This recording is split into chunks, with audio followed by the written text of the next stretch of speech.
This week's time trial in GT7 takes a reborn American icon around the super fast and short Red Bull Ring. So let's break the lap down and get you gold and the 2 million credit reward.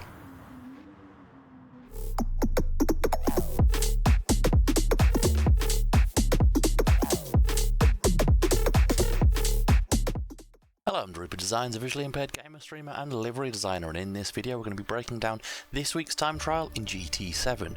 We're at the Red Bull Ring in the Ford GT from 2017. It is a road going car, so we do need to keep in mind the long braking distances and the softer suspension. But I'm going to be going through the lap in detail and pointing out everywhere I broke, turned in, gears and speed that I used to get gold, so you can replicate the lap and get yourself gold and the 2 million credit reward. So let's get straight into it. So we're in the Ford GT17 on the sports medium tyres around Red Bull Ring. The gold time is a 1:33.9 and as you can see I have a 1:33.1.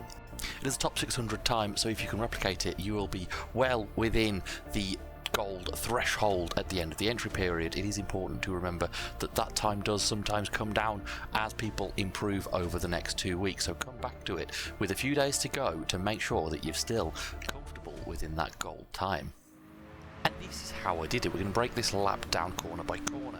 So our first braking marker on the lap is this fencing over on the right hand side. As that leaves the screen we are jumping onto the brakes into the first corner, coming down into third gear. There is a bump right at the apex, so you do want to be careful of that.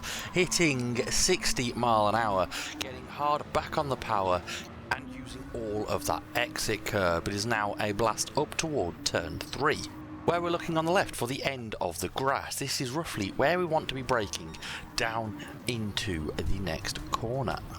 We come down into second gear to get the rotation and slow the car down to around 35 mph, using that bump on the inside to help rotate the car and quickly short shifting up into third on exit to minimise any wheel spin and get the most traction down the straight. Where again we are braking just after the grass ends on the left hand side, coming down into second gear, hard on the brakes. This is tricky because the circuit is falling away from you. I use a little bit of trail braking just at the end of the braking zone to get the car to rotate in the middle of the corner, keeping the car nice and tight and straightening the car early in the corner and getting hard on the power and exit. It did cause a little bit of snap oversteer that you did see there, but you've just got to be careful not to overdo it. Now our eyes look to the 100 meter board because we are braking just as we pass that board down into this left-hander. You can see the car just pushing wide and understeering through this corner. You really want to be over on the left hand side over this curb. We do get the car to it late on in the corner, but you might be able to shave a tenth off, taking a slightly narrower line through. Our next braking point is these little yellow sausage curbs before turn 7. It is a quick application of the brakes, bringing the car down to around 75 mph in third to get the rotation, quickly back up to fourth before getting on power and balancing the throttle and steering, minimising the slip angle and taking the line of least resistance through this S. Using all of the curb on exit to widen the circuit as much as possible, to be careful not to go over the white line because you will invalidate your lap time. Just 2 braking points left on this track, the first of which is a tricky one, braking around halfway between the grass and the 100 meter board on the left. Down into third gear for this off-cambered corner, another tricky one. As you can see my car just understeering about a car's width over. You want to be over that inside curb on the right hand side. But it does line us up quite nicely for the final braking point, all the way on the curb on the left, but we're looking for this little triangle of tarmac on the right, which is the braking reference down into the final corner. Down into third gear and using the little dip at the apex to help rotate the car round and getting on power just as you go through that dip. Flat out now to the finish line to complete a lap in a gold time. So that is everything I did in this lap to get gold in the time trial, and I hope it has helped a few of you find areas in your laps you can improve as well. It was not a perfect lap by myself, but it just shows that you can get gold without a perfect lap and hopefully point out the areas that you can improve on. I'm now going to put in a full uninterrupted lap with the data logger in so you can see exactly how my inputs happen in real time.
Thank you so much for watching. I do hope this video has helped you out. If it has, let me know down in the comments and hit that subscribe button to come back for future videos just like this one. Have a fantastic day and keep plodding on.